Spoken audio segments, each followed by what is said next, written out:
Hello, friends, and welcome to our pro-life reflections on the readings for the fifth Sunday of Year A.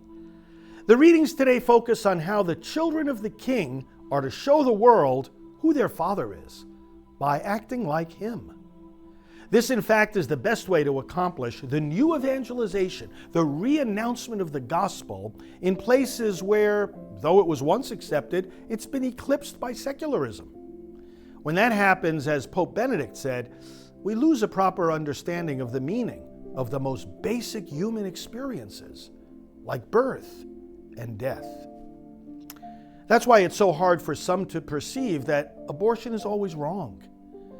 We can convince them through many arguments, but even more powerful, as Paul declares in the second reading, is the convincing power of the Spirit. That power convinces people when they see the Spirit's effects in our own lives. We become the light of the world, as Jesus indicated. Regarding pro-life issues, we're called to let the people see that in our own lives, we not only choose life, but we sacrifice our own convenience, plans, and resources that others may live. Not only do we as individuals and as a community accept the gift of new life when God gives it, but we eradicate injustice from our midst. Isaiah speaks about sheltering the oppressed and providing for the afflicted. Children in the womb are more oppressed in our day than any other segment of the population. The prophet's words, applied in our day, call us to pro-life action. Isaiah also points out that this must begin with our own flesh and blood.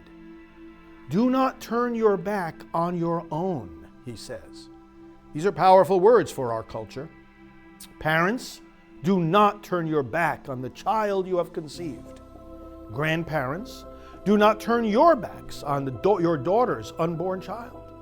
Speak up for that life and intervene to help both your daughter and her child. Some mistakenly think that the fact that the child in the womb is their own is precisely what gives them the right to choose to kill the child by abortion. But Isaiah's words declare the opposite. When one is your own flesh and blood, your obligations to that person increase, and you're all the more obliged to do them good.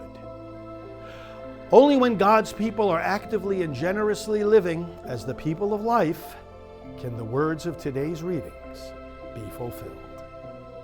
Friends, to find pro-life reflections on the readings for all the Sundays of the year, go to preachingonabortion.com, where you'll also find my book, Proclaiming the Message of Life.